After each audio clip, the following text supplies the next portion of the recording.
जय सिया राम। मैं आचार्य राजेश श्री राम जन्मभूमि अयोध्या से। प्रिय दर्शकों, आत्मा, आत्मबल, आरोग्य, सफलता और उच्च प्रतिष्ठा के कारक सूर्यदेव जो ग्रहों के राजा हैं, वो 17 अगस्त से लेकर के 17 सितंबर के मध्य अपनी ही मूल त्रिकोण राशि सिंह राशि पर रहेंगे और इस राशि पर रहते हुए वो एक राजयोग बनाते हैं जिसे रवकीर्त राजयोग कहते हैं। तुला राशि के जातकों की बात करें तो ये आपके लाभ स्थान पर सूर्यदेव ये योग बना रहे हैं जो बहुत अच्छा है, मनोकामनाओं को पूरा करने के लिए है। लेकिन यहाँ पर सूर्य के साथ केतु भी होंगे और उन पर राहु की दृष्टि होगी, जिसके कारण से फलादेश किस प्रकार से आपको प्राप्त होगा इस पर हम चर्चा करेंगे। कौन सा उपाय करेंगे इस पर भी हम चर्चा करेंगे। वीडियो को पूरा देखने का निवेदन करते हैं आपसे। ये वीडियो आपके चंद्र राशि पर आधारित है। यदि आपको अपनी चंद्र राशि नहीं पता है तो अपने प्रचलित नाम के आधार पर इस वीडियो को देखकर लाभ उठा सकते हैं। तुला राशि के जातकों के लिए सूर्यदेव लाभेश होते हैं, लाभ स्थान के स्वामी होते हैं। न केवल ये लाभ स्थान है बल्कि इच्छाओं की पूर्ति करने वाला स्थान है। इच्छाएं कई जगह से कुंडली में देखी जाती हैं, जैसे कि तृतीय, सप्तम आदि इच्छाओं को पैदा करते हैं, लेकिन वो इच्छाएं पूरी होंगी कि नहीं ये हम लाभ स्थान से देखते हैं, एकादश स्थान से देखते हैं। तो यहाँ पर जब लाभेश लाभ स्थान पर ही बैठ जाए तो बड़ा सुंदर राजयोग बनता है। एक ऐसा भाव है ये एकादश स्थान जिस पर कोई भी ग्रह जाकर के अशुभ परिणाम नहीं देता है, वो लाभदायक परिणाम ही देता है। लाभ का तरीका भिन्न भिन्न हो सकता है कि लाभ के तरीके में कुछ अशुभता आ जाए, लेकिन लाभ अंततः जरूर कराते हैं। लेकिन यहाँ पर सूर्यदेव तो अपने ही घर पर बैठे हुए हैं, अर्थात लाभेश भी हैं तुला राशि के जातकों के लिए। तो लाभेश होकर के लाभ स्थान पर बैठेंगे तो लाभ को बढ़ाएंगे। अच्छा, ये भाव इनकम का भी है तो इनकम को जनरेट करेंगे, इनकम को बढ़ाने वाले हैं। तो आर्थिक समस्याओं से मुक्ति दिलाने का ये योग है सूर्यदेव का। ये गोचर जो 17 अगस्त से 17 सितंबर के मध्य हो रहा है, तो तुला राशि के जातकों के लिए इनकम को जनरेट करने वाला, इनकम को बढ़ाने वाला, लाभ को बढ़ाने वाला। और सूर्यदेव, एक चीज और सुन लीजिए, सूर्यदेव जब एकादश स्थान पर गोचर करते हुए आते हैं तो पद का लाभ दिलाते हैं, पद प्राप्ति कराते हैं। और एक चीज देखिए, सूर्यदेव मघा नक्षत्र पर गोचर करेंगे 17 अगस्त से लेकर के 31 अगस्त के मध्य में। मघा नक्षत्र पर गोचर करते हुए, अच्छा, मघा नक्षत्र का जो स्वामी है वो केतु है जो सूर्य के साथ यहाँ पर युति में है, नंबर एक बात। दूसरी, मघा नक्षत्र का जो सिंबल है वो सिंहासन है। तो सिंहासन अर्थात पद, सत्ता, सूर्यदेव उसी पर आ रहे हैं और नक्षत्र के स्वामी के साथ में है, तो इसलिए पद प्राप्ति के तुला राशि के जातकों के सर्वोत्तम योग बन रहे हैं। अच्छा, केतु का मैनिफेसेंस हो जाता है जब सूर्य के साथ रहते हैं तो एक ग्रहण योग बन जाता है। लेकिन यहाँ पर चूंकि केतु कर्क राशि की तरफ बढ़ रहे हैं, 5 दिसंबर को ये कर्क राशि पर पहुँच जाएंगे। अब चूंकि ये इस तरफ जा रहे हैं, सूर्य आगे की तरफ बढ़ रहे हैं, तो यहाँ पर डिग्री वाइज बहुत अंतर है। केतु का जो मेलिफिक इन्फ्लुएंस है सूर्य पर वो नहीं पड़ने वाला है। ठीक यही बात राहु के साथ भी होगी कि राहु की दृष्टि सूर्यदेव पर पड़ रही है, लेकिन वो दृष्टि जो 180 डिग्री से पड़ती है वो ज़्यादा खतरनाक है। लेकिन यहाँ पर सूर्यदेव मकर राशि की तरफ बढ़ रहे हैं। अब ज़्यादा दिन नहीं है मकर राशि पर पहुँचने का, अर्थात 180 डिग्री से चूँकि आगे बढ़ गए हैं, अतः वो अंतर काफ़ी हो गया है। तो सूर्यदेव भी, राहु भी सूर्यदेव को रिफ्लेक्ट नहीं कर पा रहे हैं, प्रभावित नहीं कर पा रहे हैं, इसलिए सूर्यदेव यहाँ पर बहुत अच्छे परिणाम देते हुए दिख रहे हैं।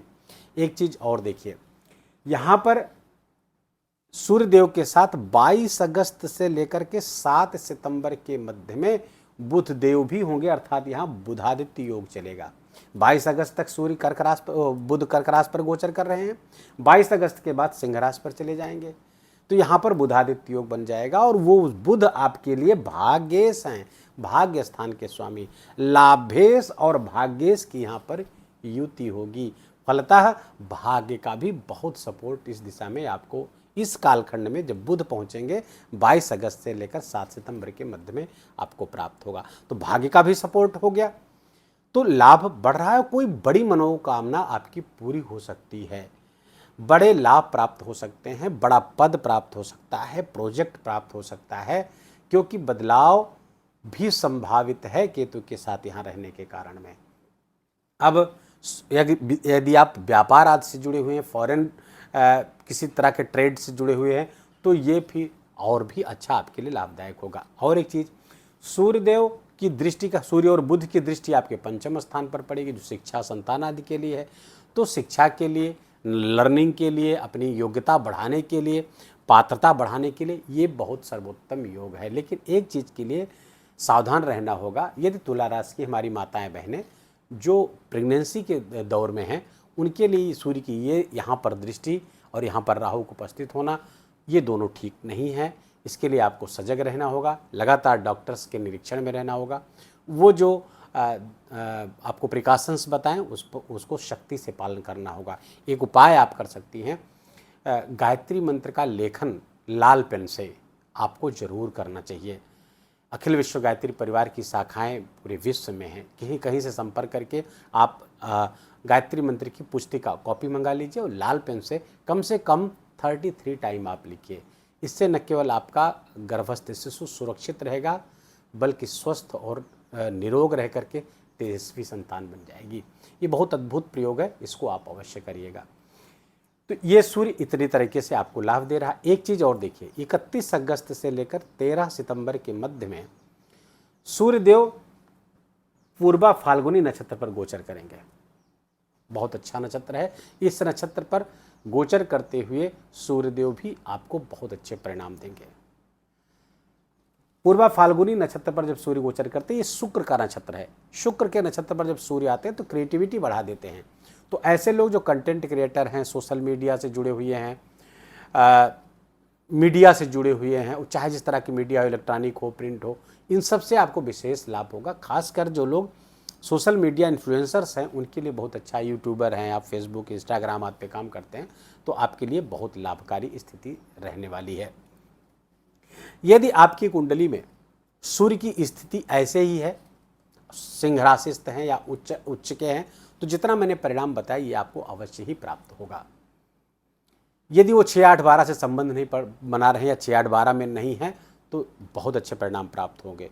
एक चीज़ और इसके साथ कंडीशन जोड़ती है, नवांश कुंडली में भी सूर्य का अच्छा रहना बहुत आवश्यक है। अर्थात उच्च के हों, मित्र राशि पर हों, अति मित्र की राशि पर हों, तो अच्छे परिणाम देंगे। लेकिन यही सूर्य नवांश कुंडली में आ जाएंगे राक्षस नवांश में, तो अच्छे परिणाम नहीं देंगे। नीच के हो जाएं, शत्रु की राशि पर, अति शत्रु की राशि पर बैठे हों, चाहे लग्न में या नवांश में, तो जो परिणाम मैंने बताया है उस परिणाम में काफ़ी कमी आ जाएगी। उसके लिए उपाय क्या करना होगा? बहुत सिंपल सा उपाय है। सूर्योदय के पहले उठ जाएं, कम से कम आधा घंटे पहले। दैनिक क्रिया से निवृत्त होकर के हाथ पाँव धो करके, यदि आप नहा सकते हो तो नहा भी लें, नहाना आवश्यक नहीं है, कर लें तो और अच्छा रहेगा। सूर्यदेव के सामने छत पर या किसी गार्डन में, पार्क में जाकर के बैठ जाइए, सूर्योदय के पहले ही बैठ जाइए और उगते हुए सूर्य को देखिए। त्राटक करिए, उगते हुए सूर्य को एक टक देखिए। कुछ देर पश्चात देखने के बाद मन की आंखों से सूर्यदेव को अपने भाल पर, अपने मस्तक पर उगता हुआ देखिए, आज्ञा चक्र पर। अद्भुत परिणाम होगा। इसी स्थिति में 15 मिनट रहिए, मन ही मन गायत्री मंत्र जपिए। आप कुछ दिन करेंगे तो आप देखेंगे आपके अंदर एक क्रांति हो जाएगी, न केवल विचारों में बल्कि आपके स्वास्थ्य में, आपके कर्म में, सब में सूर्यदेव की विशेष कृपा प्राप्त होगी। वीडियो के ही विराम देंगे। वीडियो अच्छा लगा हो, आपके काम का लगा हो, मेरा बोलना आपका सुनना दोनों सार्थक हुआ हो, तो कृपा करके इस वीडियो को लाइक करिएगा, अपनों के साथ शेयर करके उनको भी इसका लाभ दीजिए। कमेंट में जाकर जय सिया राम लिखना बिल्कुल भी मत भूलिएगा। मेरा विशेष निवेदन, विशेष आग्रह आपसे। चैनल पर नए हैं तो इसको सब्सक्राइब कर लीजिए, बेल आइकन की घंटी दबा लीजिए और अपना बहुत बहुत ख्याल रखिए। जय जय सिया राम।